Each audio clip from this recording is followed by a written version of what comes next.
Alright, how you doing? This started a infinite flight video, so today what we're going to go over is pre-flight considerations for beginners. It's a way for a person that has just discovered infinite flight and recognizes that it is a very complicated app and they want to know how to get started. So I would tell you, my suggestion is that before you ever start flying is that you perfect the pre-flight. So the first thing we're going to do here, we're going to do a walk around. So I have the camera set up on the normal. So here's the HUD, and then the captain's view, and then there's all these other views you can go through in here. And so we're going to go to the outside normal camera. So if we go to this one, this camera is pretty much similar and whatnot. It's just, it gives you the ability to look around.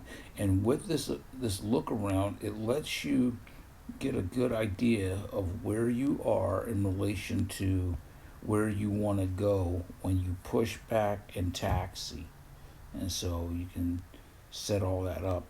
And even if you want to, while you're out here, you can go through your first step, which is to set up your ground services. That is to bring in ground power, catering, and cargo, and let them all get in position and whatnot, because for whatever reason they always have the passenger, like when you get to the airport, if the plane is there, the passenger walkway is typically set up. It's usually set up. There's been sometimes on some international flights that I've been on that the walkway is not, the sky bridge is not set up yet. It gets moved in position later, but it doesn't matter. So now that we have our ground power hooked up, what we can do then is go ahead and turn that off and go to our systems. Next thing we want to do is go to electrical. Now, once you're in electrical, you want to go to your, excuse me, I did that on by mistake. You want to go ahead and turn the master battery on, and then go to the APU and hit start and let that get going.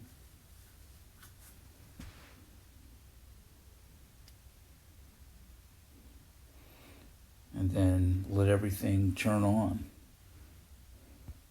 And so you're going to see the screens, they're going to slowly come on. So now the APU is on. So the next thing you can go ahead and do is take this ground power and turn it off. So if you go to the outside, you'll notice the ground power is now gone, but the airplane is now providing its own electricity. And so I'll show you, we'll go to the outside. This here, for if you don't know, this is the APU here. This is the auxiliary power unit and whatnot. So I'll give you some volume and you can hear it. And if you ever get an opportunity to be out on the tarmac at a real airport, it is really loud. I've been next to a A320 APU and it'll rock you. Alright, so you go back into the plane, and the next thing we want to do is our systems is just go ahead and give them a once over so you can get used to them where they are. So here's miscellaneous. So we have the auto brakes. You have the time dilation if you ever want to use that. If you're in a rush, you want to do a quick flight, they have an auto start here. The next thing is the HUD. Don't bother with the flight data configuration, just leave it like it is for now.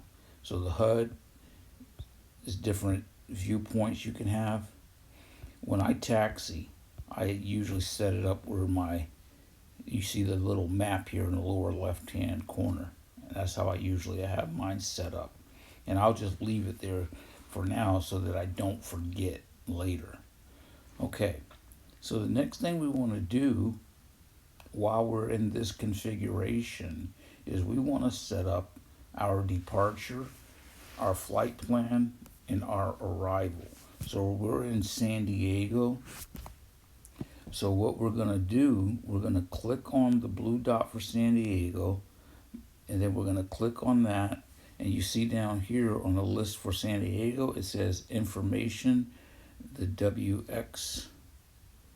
See, I'm offline, by the way, so we're not going to worry about that. So, and then we go to procedures, and we're going to select departure. So for today, I'm going to be leaving on runway 27.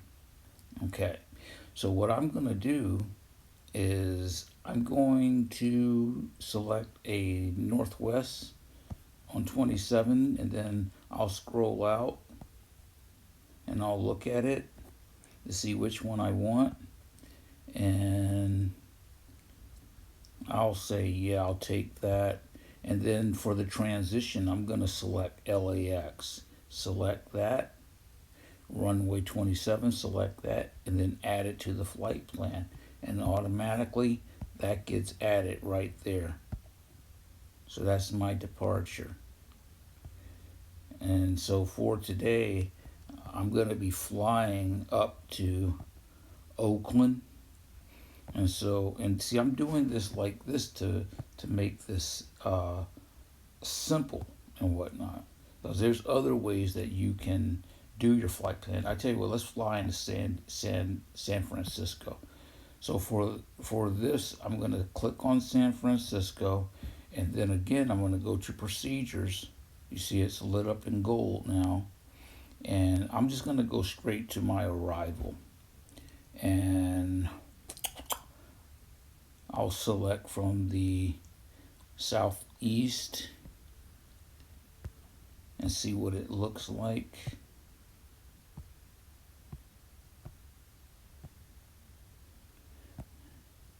And then I'll select that transition is selected, runway 28 right, and add it to the flight plan.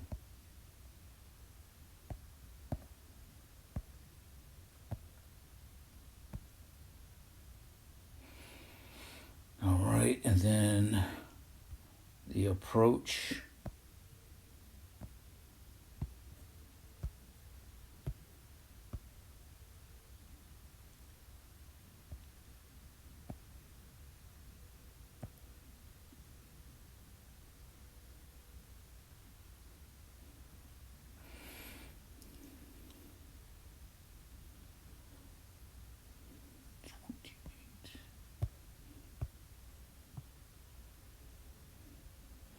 Ink, no.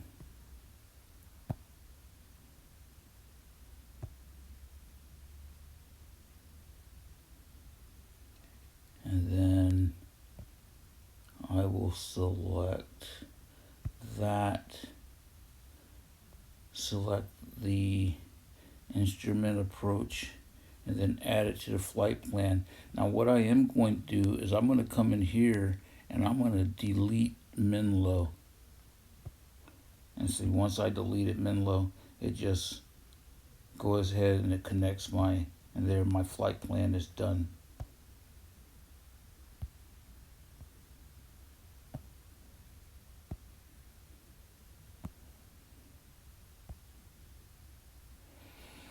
All right.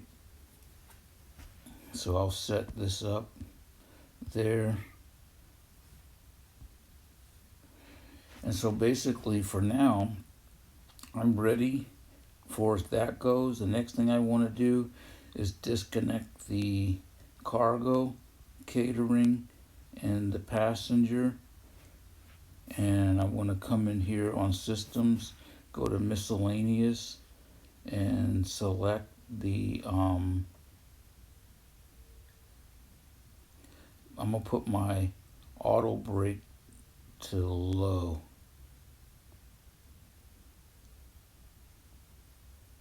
Then I'm going to go ahead and attach the tug. I'm going to go to the systems to my passengers, and I'm going to select the seatbelt and the no smoking sign.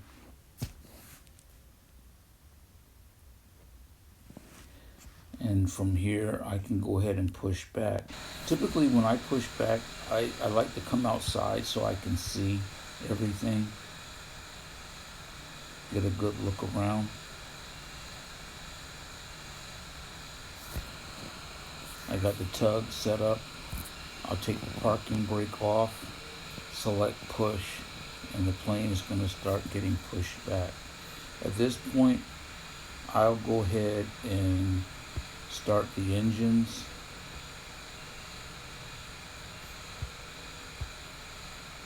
Turn my beacon and nav lights on. Go back to the engines, but select my push back so that I can stop this once I'm ready. So I'm going to line myself up facing the runway. I'm not taxiing in this video. This is all just to give you an idea of where you can start with your pre-flight.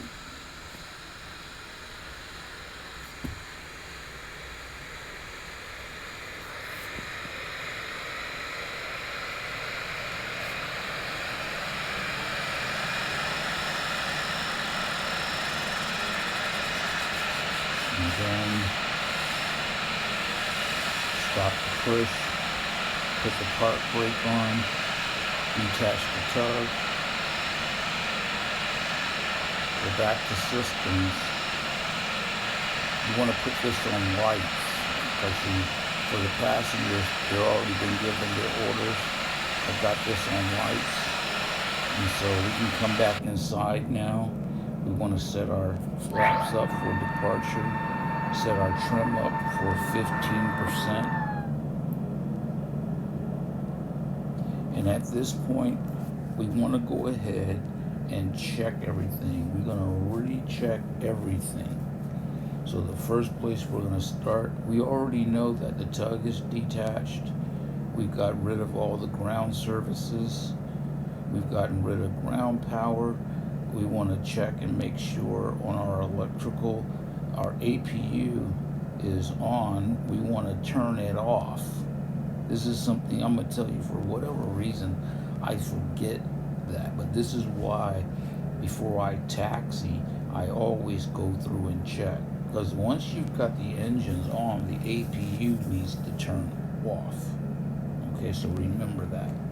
You don't need it. You turn it back on. You can turn it back on after your flight is over, after you shut the engines off. But the plane is now providing its own electrical power. And then you want to go through lights, passenger setup, check your engines. Engines are operating. And then from here, just set up on your HUD map or your lights. Okay, I'll go ahead and set up on my lights because I'm not going to set my HUD up until I get ready to take off. Over here, our spoilers are armed in case we have a rejected takeoff and we want to come to a stop. Our flaps are set. We want to check our map. We might want to zoom in here in case we want to refer to this map while we're taxiing. And what you want to do here is, again, we know that we want to take off from runway 27, so we make sure we know we're facing in the right direction. We see our icon, plane icon, and we know when we pull up here we're going to be turning right. Okay, so we leave that and come off that map. The next thing you want to do is give it a good look around to familiarize yourself with everything. And last but not least is your arrival. Your final arrival step before you taxi is to go back into the map and go up here to where you're going, which is San Francisco. You're landing on runway 28 right. You want to click on San Francisco, bring it up, go to runways. You want to highlight 28 right, and then set it on nav 1. And that's your last step. And then you can go ahead and come out of that, highlight back to San Francisco, and come off your map. And so from here, you're ready to taxi to your active runway and begin your takeoff procedures. Okay? So I hope that it's not too confusing, that the video has been interesting for you. If you're new to Infinite Flight, what I will tell you is the developers of Infinite Flight over the years have done an absolutely outstanding job. I always hope that someone could post video from where Infinite Flight used to be. I mean, I flew on Infinite Flight years ago. I can't even tell you how long ago it was, but Infinite Flight, what I would tell you the environment looked like, it looked like Mordor back in the day, you know? But you could just fly an airplane. It was a good way to introduce non-pilots to aviation. And that's a gift for any person who grew up loving airplanes like I did as a kid. I've been flying in airplanes since the 60s, but my first flight as a kid that I remember, because my first flight I was a baby, but my first flight that I remember as a kid was on a Pan Am 747 in 1972.